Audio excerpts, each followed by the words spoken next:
एक दिन एक युवा व्यक्ति अपने एक बूढ़े प्रोफेसर से मिलता है और पूछता है, क्या आप मुझे जानते हैं? और बूढ़ा आदमी कहता है, नहीं। फिर युवा व्यक्ति बताता है कि वह उसका छात्र था और शिक्षक पूछता है, तुम क्या करते हो?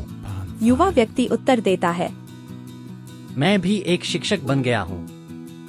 अरे कितना अच्छा है, मेरी तरह। बूढ़ा आदमी पूछता है, हाँ, वास्तव में मैं एक शिक्षक बना क्योंकि आपने मुझे प्रेरित किया था। बूढ़ा आदमी जिज्ञासु होकर युवा व्यक्ति से पूछता है कि उसने कब शिक्षक बनने का निर्णय लिया, और युवा व्यक्ति अपने बूढ़े प्रोफेसर को एक कहानी सुनाता है। एक दिन मेरा एक मित्र जो एक छात्र था एक अच्छी नई घड़ी लेकर आया। मुझे वो घड़ी बहुत पसंद आई। मैंने उसे चुरा लिया, उसे उसकी जेब से निकाल लिया। थोड़ी देर बाद मेरे मित्र ने देखा कि उसकी घड़ी गायब है और तुरंत हमारी शिक्षक जो आप थे से शिकायत की। तब आपने कक्षा को संबोधित करते हुए कहा, आज कक्षा में इस छात्र की घड़ी चोरी हो गई है।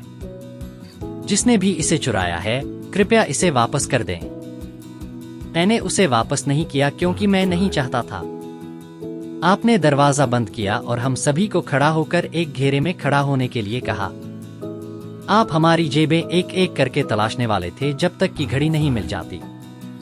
हालांकि आपने हमसे कहा कि अपनी आंखें बंद कर लें क्योंकि आप केवल हमारी घड़ी तभी तलाशेंगे जब हम सबकी आंखें बंद हों।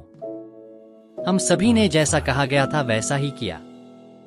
आपने सबकी जेबों में घड़ी तलाशनी शुरू की और जब आप मेरी जेब में पहुंचे तो आपने उसमें वही घड़ी पाई और उसे मेरी जेब से निकाल लिया। आपने फिर भी सभी की जेबें तलाशना जारी रखा और जब आप तलाशना समाप्त हो गए तो आपने कहा, आंखें खोलो, हमारे पास घड़ी है। आपने मेरा नाम नहीं लिया और आपने इस घटना का कभी जिक्र नहीं किया। आपने कभी नहीं बताया कि घड़ी किसने चुराई थी। उस दिन आपने मेरी गरिमा को हमेशा के लिए बचा लिया। यह मेरे जीवन का सबसे शर्मनाक दिन था, लेकिन यह भी वह दिन था जब मैंने यह तय किया कि मैं कभी चोर, बुरा व्यक्ति नहीं बनूंगा। आपने कुछ नहीं कहा, नहीं मुझे डांटा या मुझे अलग से बुलाकर नैतिक पाठ पढ़ाया। उस दिन मैं आपका संदेश स्पष्ट रूप से समझ पाया। आपका धन्यवाद। उस दिन मैंने समझा कि एक वास्तविक शिक्षक को क्या करना चाहिए। क्या आपको यह घटना याद है, प्रोफेसर?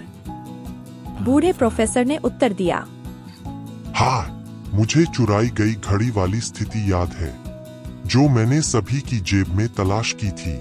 मुझे तुम्हारा चेहरा याद नहीं रहा क्योंकि मैं भी अपनी आंखें बंद करके ही तलाश रहा था। शिक्षा का असली सार यह है कि किसी को सुधारने के लिए उसे अपमानित या अपशब्द कहने की आवश्यकता नहीं होनी चाहिए। एक सच्चा शिक्षक वह होता है जो बिना अपमानित किए सम्मानपूर्वक और संवेदनशीलता से शिक्षा देता है। यही सच्ची शिक्षा की पहचान है।